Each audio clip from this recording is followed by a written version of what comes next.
Bonjour la jeunesse et bienvenue encore une fois aux astuces du français. Je m'appelle Anwar et aujourd'hui nous allons faire la deuxième séance de la leçon intitulée Le féminin du nom, la formation du féminin des noms.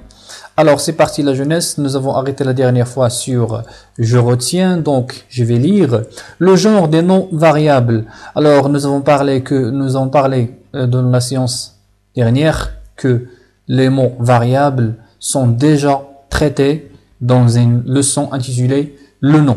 Vous pouvez la voir dans la partie la plus haute de cette vidéo. La vidéo apparaîtra en quelques instants. C'est-à-dire ceux qui peuvent être masculins ou féminins est appelé le genre naturel. Lorsqu'on parle du genre naturel, on parle notamment des noms qui peuvent avoir un masculin et un féminin. Alors qu'en revanche, le genre des noms invariables, c'est-à-dire ceux qui n'ont pas le masculin et le féminin en même temps, ils ont un genre unique, est appelé un genre fixe ou arbitraire. On l'appelle arbitraire parce qu'il est unique. Il n'a qu'un seul genre, que ce soit le masculin ou le féminin.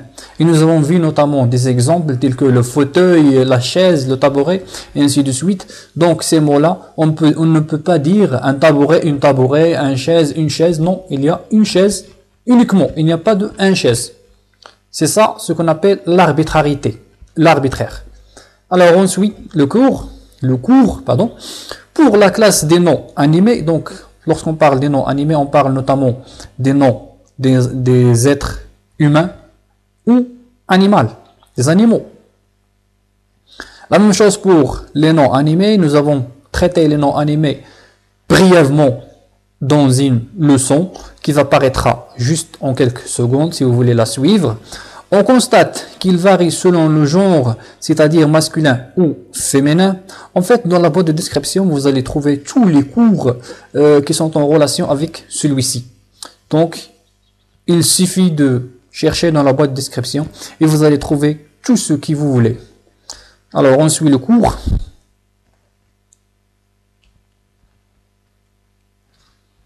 Donc, nous avons quelques exceptions. Un moissonneur, une moissonneuse. Donc, le moissonneur, c'est la personne qui travaille dans les champs. La moissonneuse, c'est la femme qui travaille également dans les champs. Là, lorsqu'on parle de moissonneur, moissonneuse, on parle notamment du genre naturel, parce que nous avons le masculin homme et le féminin la femme. Ça, c'est un exemple pour illustrer un peu notre je retiens, ce que nous avons retenu. Donc, tandis que les noms non animés, donc lorsqu'on parle des noms animés, on parle du genre arbitraire, c'est-à-dire un genre unique. Donc ils sont arbitraires. Pourquoi? Eh bien parce qu'ils ont un genre unique. Un exemple, la moissonneuse, batteuse. Lorsqu'on dit la moissonneuse, il n'y a pas de moissonneur là. La moissonneuse, c'est la machine qui sert à moissonner. C'est une machine. La machine, il n'a pas de masculin féminin. Il n'a qu'un genre unique, fixe et arbitraire. Donc j'espère que mes explications sont claires.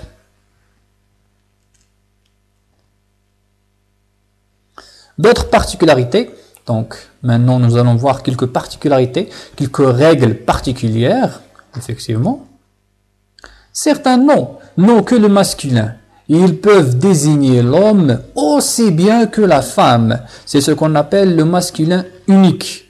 Là, nous avons parlé du masculin unique. Et cette fois-ci, nous avons parlé d'un masculin qui peut désigner le féminin et le masculin en même temps. Et qui peut même renvoyer à l'homme ainsi que l'animal et même l'objet, la chose. Des exemples. Alors les exemples nous aideront bien sûr pour illustrer notre règle et pour la rendre plus claire et plus facile. Alors, observons ces exemples-là. le professeur Ahmed, le professeur Aïcha. Donc vous voyez, il n'y a pas de la professeure. Il n'y a que le professeur. Il n'y a pas de féminin pour le nom un professeur. Donc, il n'y a pas de distinction entre l'homme et la femme lorsqu'on parle du nom professeur. Le professeur Ahmed, le professeur Aïcha. La même chose pour le magistrat Ahmed, le magistrat Aïcha. Aussi, le docteur Ahmed, le docteur Aïcha. Donc, on ne peut pas dire la docteure. Le docteur.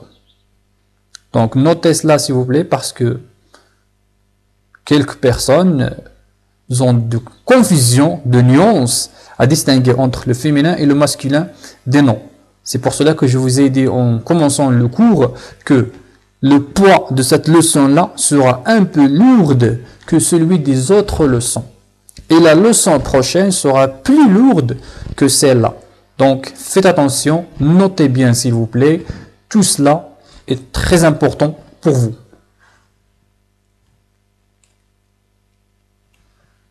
Une girafe femelle, une girafe mâle. Vous voyez, il n'y a pas d'un girafe, il n'y a qu'une girafe.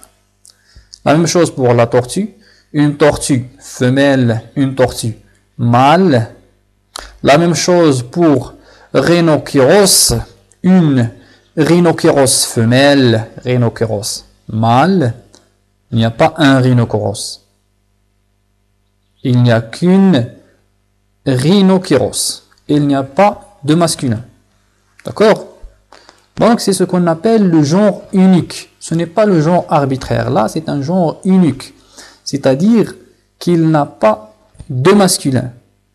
Même qu'il est animé, même qu'on parle des êtres animés. La girafe, c'est un animal, donc il est animé. Mais il a un genre unique, là. On ne parle pas de l'arbitrarité. Attention, il y a une différence entre arbitraire et genre unique. Un genre arbitraire, c'est-à-dire c'est un genre fixe. Mais le genre unique, c'est une exception. Seulement. Juste une exception. On dit par exemple un lion, une lionne. Un tigre, une tigresse. Un âne, une ânesse. Et ainsi de suite. Mais pour la girafe, la tortue, la rhinocéros, donc il y a une exception. Notez cela, s'il vous plaît. C'est une exception. De plus, certains noms uniquement féminins désignent des hommes, une sentinelle, une vigie. Donc, lorsqu'on dit une sentinelle, on désigne l'homme que la femme. Une vigie, l'homme et la femme. Les deux. D'accord? De même, certains noms uniquement masculins désignent des femmes, un mannequin, un bas bleu. Même qu'il est masculin, un mannequin, un bas bleu. Mais il désigne la femme et non pas l'homme.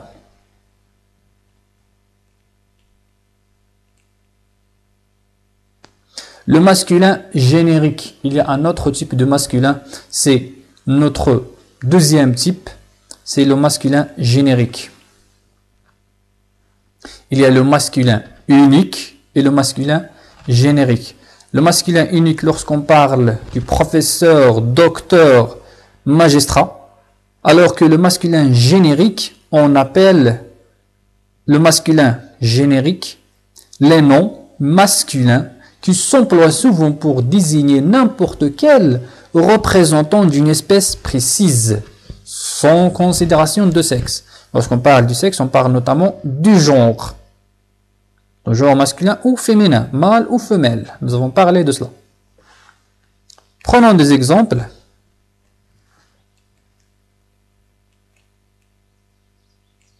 Alors, des exemples pour illustrer nos informations et pour s'éclaircir à peu près. Donc, l'homme est un être doué de raison. Lorsque vous trouvez le mot l'homme, on ne parle pas de l'homme comme mâle.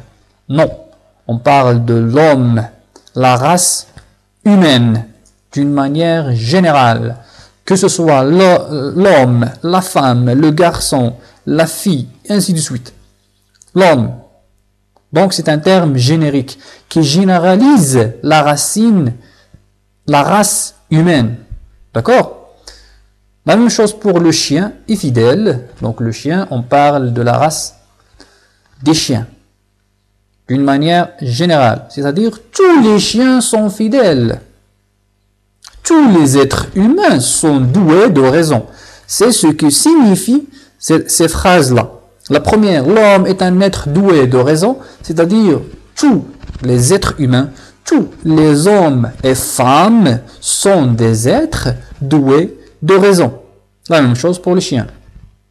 Tous les chiens et chiennes sont fidèles. D'accord? La même chose, on peut dire, par exemple, le chat vit chez l'homme, par exemple. Donc, on parle de l'espèce des chats. On parle de la race des chats. D'accord? Donc, comme petite synthèse de ces exemples, dans la première phrase, le terme « homme » renvoie à la race humaine, c'est-à-dire homme et femme. Pour la seconde, c'est-à-dire le chien, pour la seconde phrase, on constate la même chose. En fait, le chien renvoie à l'espèce des chiens, c'est-à-dire chien et chienne. Alors, j'espère que vous allez bénéficier de cette leçon-là, puisqu'elle est assez importante pour vous. Donc, la jeunesse, nous avons arrivé à la dernière partie de cette leçon-là, à savoir l'exercice pratique. J'espère vraiment que les notes et tous les astuces que je vous ai données durant cette leçon-là vous feront du sens et que vous allez en bénéficier. Alors, on passe aux exercices de pratique. La question est très simple. Formez le féminin des noms suivants.